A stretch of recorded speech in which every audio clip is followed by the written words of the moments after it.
Bienvenidos de nueva cuenta aquí a la librería Bonilla, donde habitualmente platico con los autores de Bonilla Artigas Editores, y en esta ocasión tengo el gusto de tener sentado a mi lado una vez más a Adolfo Castañón, que hoy nos va a hablar de este nuevo libro, Arcoíris de Artes y Artistas, que es una recopilación, Adolfo, de muchos años de trabajo, ¿no? Es una recopilación de muchos años, a veces de trabajo, pero a veces de distracción, de paseo, de fruición, de contemplación. Trabajo es una palabra que está muy cargada de connotaciones que tienen que ver con el mundo, digamos, de la explotación y del capitalismo, y no tanto de la artesanía.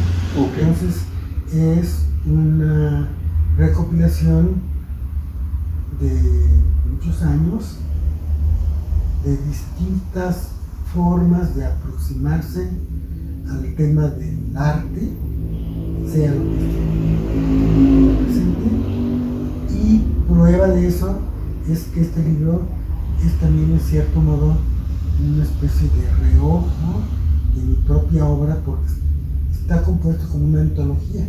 Hay textos que provienen de mis libros de poemas, textos que provienen de otros libros, y en cierto modo es también en muchas cosas. Es un libro, como fue mi primer libro de literatura, un libro que se llamaba Arbitrario. Pues este es un libro caprichoso y tiene como título Arcoíris, con unos epígrafes que yo me gusta mucho leerlos. Primer epígrafe: iris, arco celeste de varios colores que se ve en las nubes cuando causado de la reflexión de la luz del sol y sus rayos en la opacidad de las nubes. Aquí iris, Diccionario de Autoridades, 1793. Otra de Goethe: si un arco iris llegara a durar un cuarto de hora, no lo miraríamos. Otra, María Moliner: iris, el formado arcoíris, el formado por bandas de color, de los colores del espectro que a veces se ven en el cielo, un espectador colocado de espaldas al sol debido a la refracción de la luz dentro de las gotas de agua de la atmósfera. María Moliner, Diccionario de Lengua Español. Y arcoíris meteorológico, meteoro luminoso que presenta el aspecto de un acto de circunferencia en el que aparecen todos los colores del espectro, quedando en rojo la parte exterior. Se debe a la reflexión y difusión de la luz del sol o de la luna y en las gotas de agua de la atmósfera. Debido a la forma esférica de las gotas, los rayos emergentes salen formando un ángulo de unos 42 grados respecto de la dirección de los incidentes. Enciclopedia Cervantes, El País, 2003. Y me hubiera podido continuar con otros epígrafes, por ejemplo, el de la canción de los Rolling Stones, Like a Rainbow, y entonces también ponerlo como epígrafe, porque el arco iris es una tentación de pensamiento que ha atravesado las artes, la música, el pensamiento, de hecho la filosofía también. Y bueno, entonces cuando yo le presenté el libro a Juan Luis, se lo platiqué ya con cierta idea del libro, pues le gustó mucho la idea, lo fuimos construyendo también entre varios. Él es responsable de que yo haya escrito el texto relacionado con Günter Gerson, que me dijo casi como un reclamo: ¿y dónde está Gerson? No, pues no te preocupes que va a estar. También escribí un ensayo que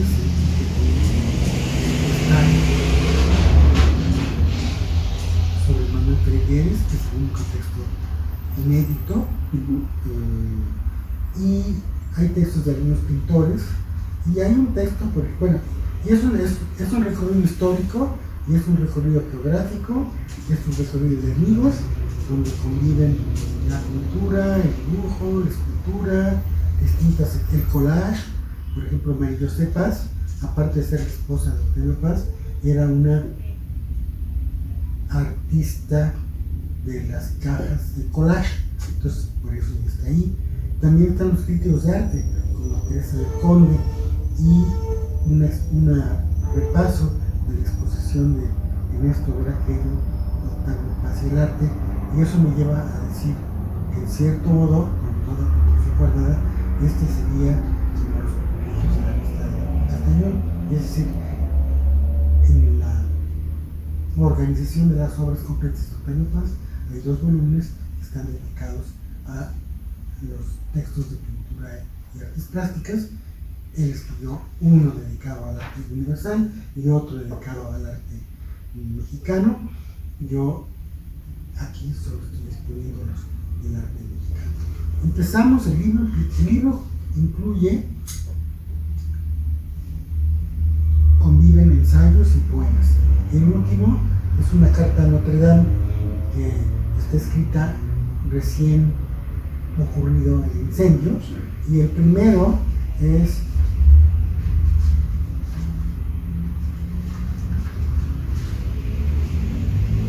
en un umbral. El primero es un texto dedicado al muro de Berlín, al caer del muro de Berlín, pero en ese texto aparece ahí porque aparece como figura central de ese texto la diosa, el templo babilónico a la diosa Ishtar,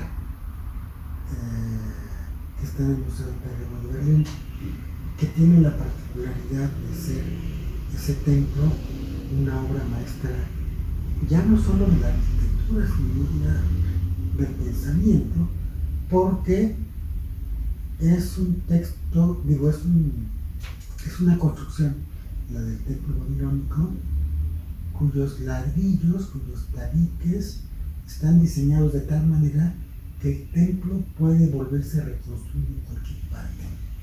Y por eso lo pudieron reconstruir.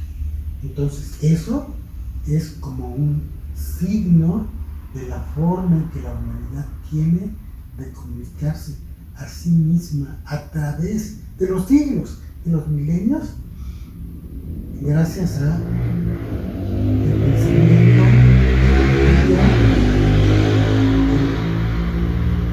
y la observación. El texto está dedicado a un sobrino de Mario Ferrer, y al mismo tiempo es un reojo a Berlín. Pero bueno, entonces el texto que sigue, no voy a decir de los 50, pero el texto que sigue es un texto que se remonta a la exploración de las cuevas de Lascaux en el país de Montaigne, que viene allí en Montaigne, y el siguiente texto es un texto que nos traslada a Yucatán, porque en Yucatán están las pirámides de los mayas, y entonces en Yucatán se asientan lo que yo podría decir los reales de la Maya Grecia mexicana, que es la alta cultura maya. Y termino en esa parte del libro con un ensayo, un homenaje a un amigo hispanista mexicano, Robert Armand Verdón, que me hizo pasear para ver lo que está en los breviarios de las miniaturas, en particular el breviario Mayer van den Berg, que está en América. El libro es también una constancia de mi atracción por la cultura mexicana. Hay ensayos sobre José María Velasco, sobre Alfredo Ramos Martínez, sobre Juan Soriano, sobre Manuel Pelgueres, sobre Vicente Rojo, 2 textos, sobre Juan García Ponce como crítico de arte, sobre José Luis Cuevas, sobre María José Paz, que vamos a tratar que es mexicana-francesa, sobre Rogelio Naranjo, caricaturista, sobre Susana Waltz, que es chilena mexicana, sobre Francisco Toledo, Teresa del Conde y pintores mexicanos como Luis Gal y Juan Sebastián Barberá. También hay otro vertiente del texto, cuando estaba José Clemente Bosco, también hay otra vertiente del texto que tiene que ver con España, otra región que me ha interesado en términos geográficos y culturales es España, y entonces está presente Pablo Picasso, José Moreno Villa, Salvador Dalí, el surrealismo en la cultura española, y un escritor poco conocido o reconocido que es Rafael Argullol, que escribió un libro de historia del arte, que puedo presentar. Pero yo quisiera decir algo de Rafael Argullol. Argullol es el escritor, editor que le dio, digamos, el último toque, o uno de los últimos toques, al libro ahora justamente famoso de Irene Vallejo Moreno, porque ella lo dice, gracias a Rafael Argullol este libro encontró, digamos, una forma que es la que tiene. También hay un texto sobre un libro de Beatriz Saavedra, y bueno, también hay un texto sobre Genaro Estrada, otro texto sobre mexicanos, Manuel Álvarez Bravo y Miguel Enelida y Frida Kahlo. Y bueno, todos esos textos los escribí yo de manera siempre muy como a flor de piel, a flor de sistema nervioso, y con una idea consciente de que si bien no soy un crítico de arte, también soy depositario de un saber que yo trato en ejercicio prosístico de hacer compartir ese saber, y entonces creo que eso se nota mucho en el libro. Hay dos cosas que se notan mucho independientemente de ese gran saber que tú tienes y que compartes en textos que además son muy, muy atractivos, pero es tu afinidad con muchos de los personajes con los que escribes, ¿no? Esa, por ejemplo, esa parte donde estás platicando con Juan Soriano sobre María Zambrano, demuestra que tenías una gran afinidad con Soriano, ¿no? Y con María Zambrano. Y también la otra parte, hay una frase al mero inicio del libro que creo que es interesante, y yo quiero que nos cuentes más un poco de ella, porque dices: mi juguete favorito cuando era niño era una ventana. Sí, bueno, eso yo lo he dicho muchas veces. Mis padres, Jesús Castañón y Morel, yo y mi hermana vivíamos en un pequeño departamento que todavía existe, ese edificio, en Isabela Católica, Fray Servando Teresa de Mier, en el segundo piso. Y entonces yo me sentaba junto a la ventana y veía pasar los coches, veía pasar el panadero, veía pasar las personas. Al panadero visto desde arriba, o sea que yo veía la canasta de pan con los panes a veces, o la canasta de pan sin los panes, veía pasar los autos, y en ese entonces no había motocicletas o tantas, y ahí también aprendí los nombres de los distintos vehículos, coches, automotores, carros, que ya no existen ahora como marcas: Paca, Carman Gia, Borgward, Isabela. Bueno, por supuesto, Chevrolet, Ford, Sí. Citroën. Todo eso lo fui aprendiendo poco a poco, pero también había otro momento que tiene que ver con el hechizo de la ventana, que es que yo me di cuenta de que si uno se acercaba a la ventana, podía uno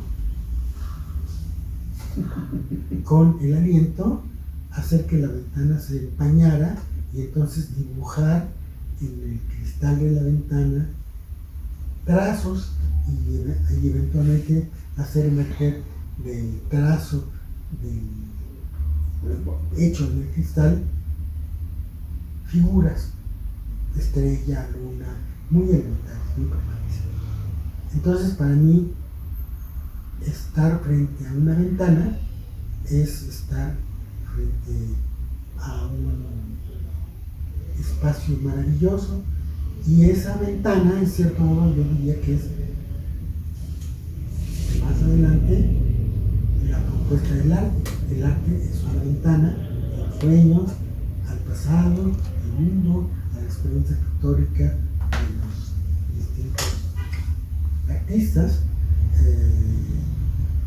Y entonces, bueno, en ese espacio de la ventana aprendí muchas cosas. Aprendí primero el fenómeno de alentar los trazos.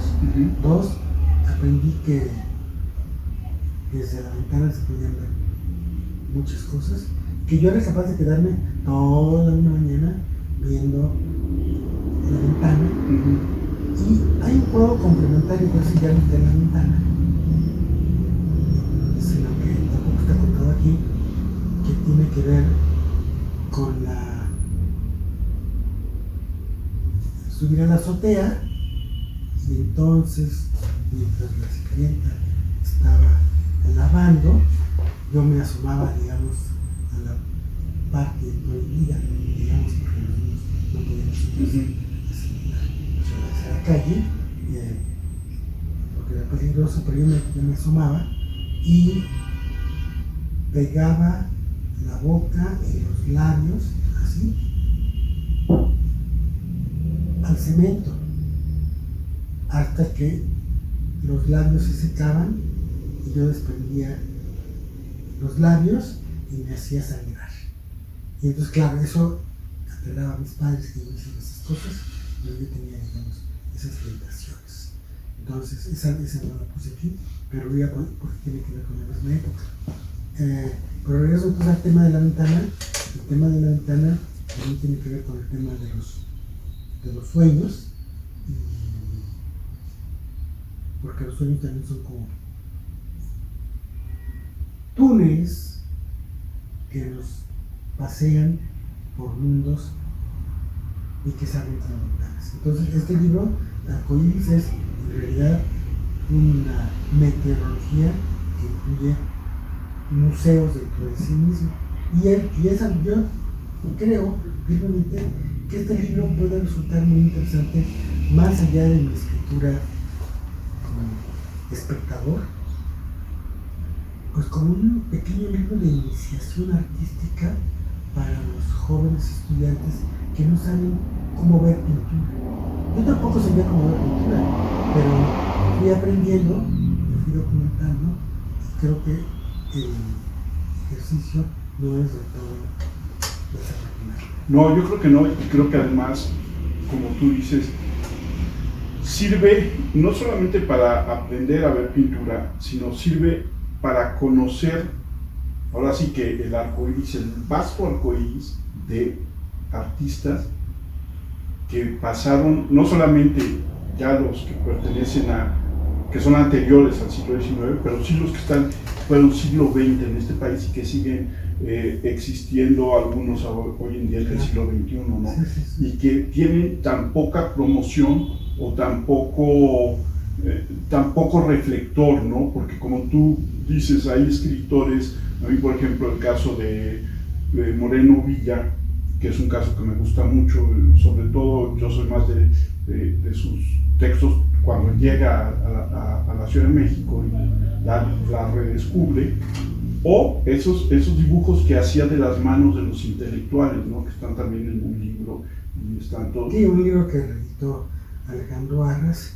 Entonces, bueno, Moreno Villa es un caso singular de un hombre que tenía vocación de poeta, crítico de arte, historiador, restaurador, anfitrión, porque Moreno Villa, hemos oído hablar mucho de la legendaria residencia de estudiantes, y que era un lugar maravilloso, y lo era, por supuesto.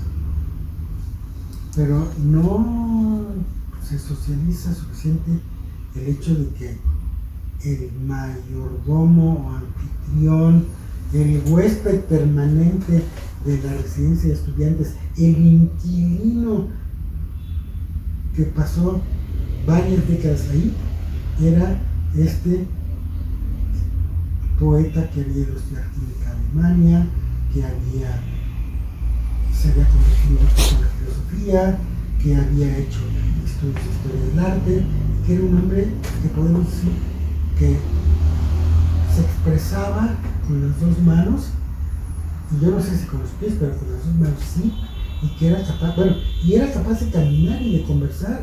Y entonces José Moreno Villa era amigo de todos los que pasaron por la residencia de estudiantes, incluso los más ariscos. Yo diría Luis Buñuel, o los músicos. Y entonces Moreno Villa pues es un escritor que cuando llega a México, gracias a la figura tutelar de Alfonso Reyes, yo diría que Alfonso Reyes es una figura que sobre encima de este tipo, ¿no? La figura tutelar de Alfonso Reyes se reencuentra con sus amigos que había encontrado en el Ateneo, en la residencia de estudiantes, a la sombra de la institución de estudios, de la escuela de Francisco Pineda de los Ríos, está yendo el nombre, el Instituto de Libre Enseñanza, y se encuentra con ellos y en cierto modo reconstruye ese conversatorio, esas tertulias. Pero aparte, resulta que Moreno Villa, como muchos de los otros escritores desterrados, exiliados, desterrados, se quiere inventar una biografía mexicana. Entonces hace lo mismo que hace Marçal, lo mismo que hace José Gauss, que es, sin dejar de estar presente, vamos a decir, con la cultura española, enraizarse en la cultura mexicana y entonces hacer un libro de arquitectura colonial mexicana, pintar las manos de los escritores, escribir sobre ellos, polemizar con ellos, por ejemplo con Uranga. Entonces es un escritor enormemente versátil y aleccionador, porque además hasta dibujaba, y muy bien. Y luego no solamente hablas de los grandes artistas o de los artistas importantes, sino también hablas de cosas de arte popular como el texto que dedicas a los alebrijes. Sí, bueno, con un epígrafe de Gerardo Diniz, que es una forma también de rendir tributo a una expresión anónima, como es la del alebrije, y eso me lleva, pero ya no pude meter, me metí un poquito en la introducción, no pude meter una conversación que la tengo, de hecho, en la serie de Maestros de Clase de García Especial de la UNAM, con el pintor japonés Luis Nichizawa,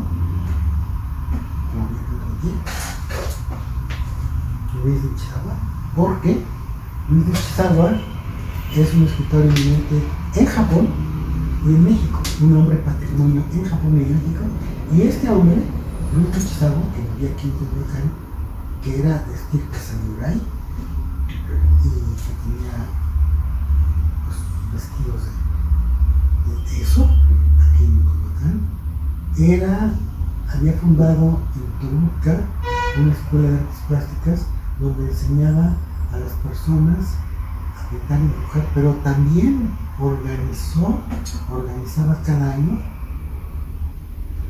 la fiesta de carros alegóricos cerca de Semana Santa para la construcción construcción de Judas. Entonces él era promotor de la artesanía de los Judas, que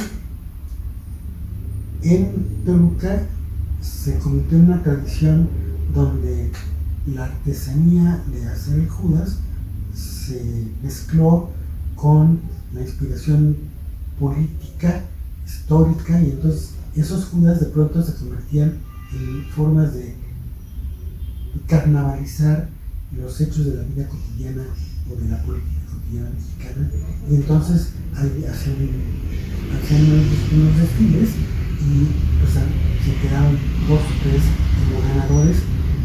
A mí me tocó ver 2 veces ese desfile y bueno, era una maravilla. Pero entonces el alebrije es un objeto que está emparentado con esos monigotes de origen valenciano español que tienen que ver con los Judas, y en medio está este pintor que es Chavo,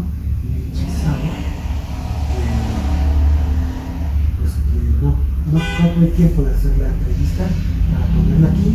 En esa serie de los maestros de estas y las ideas también tengo otros pintores y escultores que no están aquí, como puede ser Gilberto Aceves Navarro o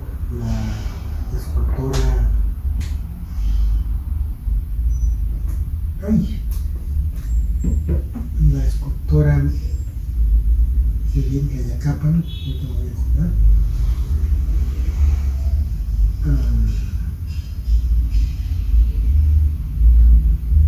Una escultora que vive en Cayacapan,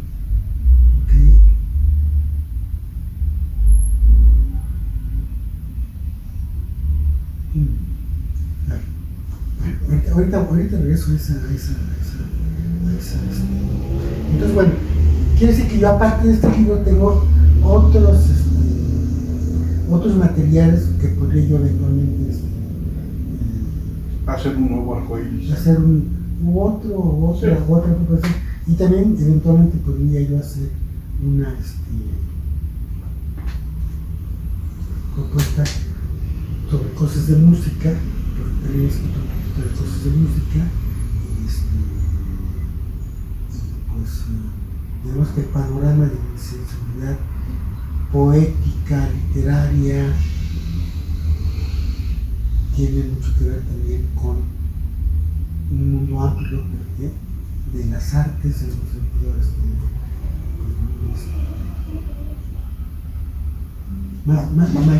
mayor que lo estrictamente, digamos, poético, filosófico, político.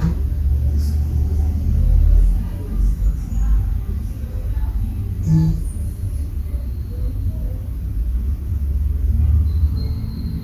pues este libro da cuenta un poco de esto. Sí, así es. Este libro es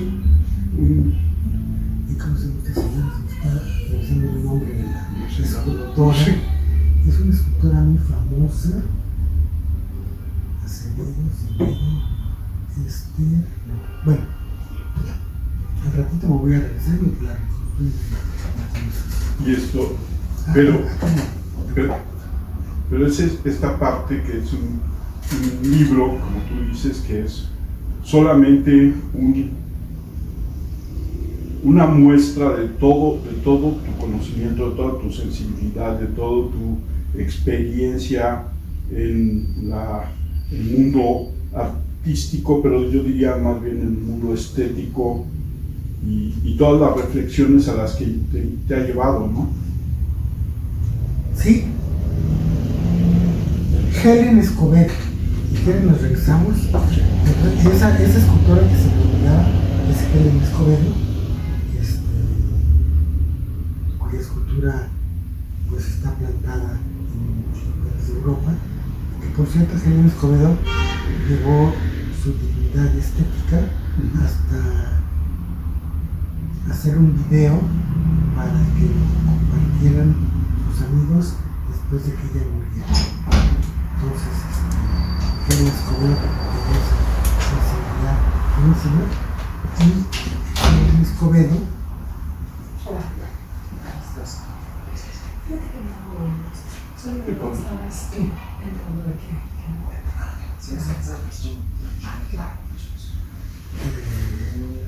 Forma parte de ese grupo de pintores a los que yo entrevisté, que son Gilberto Aceves Navarro,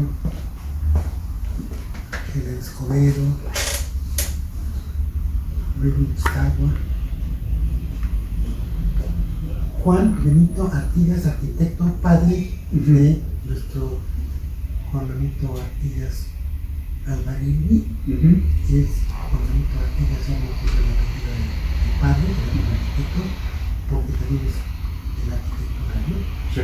Entonces, bueno, hay un amplio conjunto, pero bueno, yo no sé si voy a tener que hacer de aquí a los próximos años una réplica más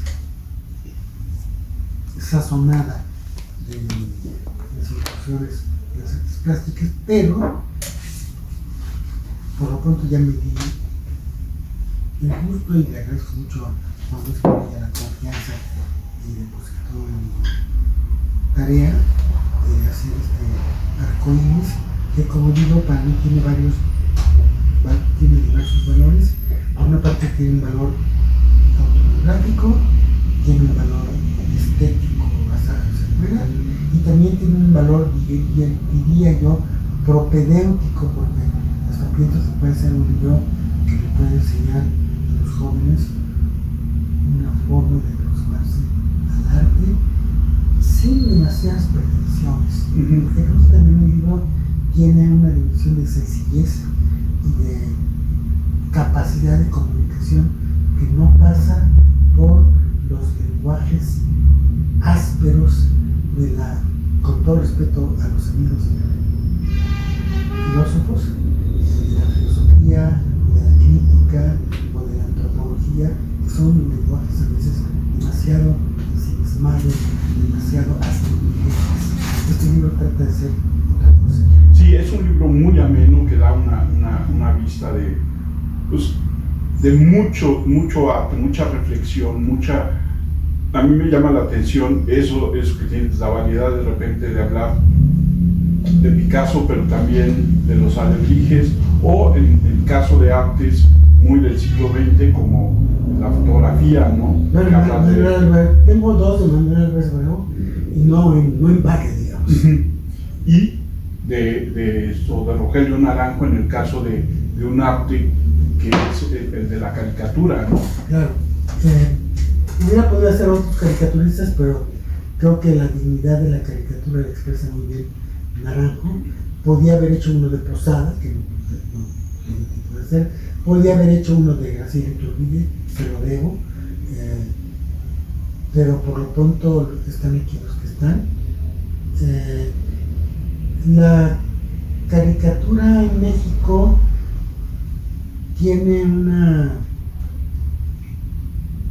es un reflejo del arte mexicano, tanto del arte popular como del arte político, como de la política. Entonces, en la caricatura se están conviviendo o están fluyendo estas corrientes, y en el cruce del metro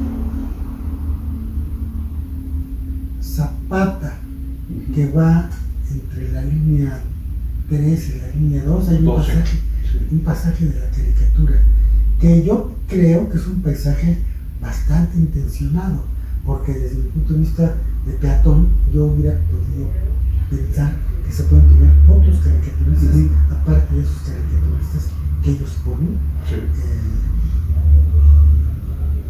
Entonces en México la caricatura tiene una vigorosa expresión. Y bueno, yo no me quise quedar al margen de eso, y se trata de ella. Sí. Por supuesto, hubiera podido escribir sobre Prisgón, pero pues no escribí sobre Prisgón, a quien conozco, con quien tengo una relación, que por cierto, el Prisgón es sobrino del poeta amigo de Raúl Chicago, Manuel Durán. Porque es hijo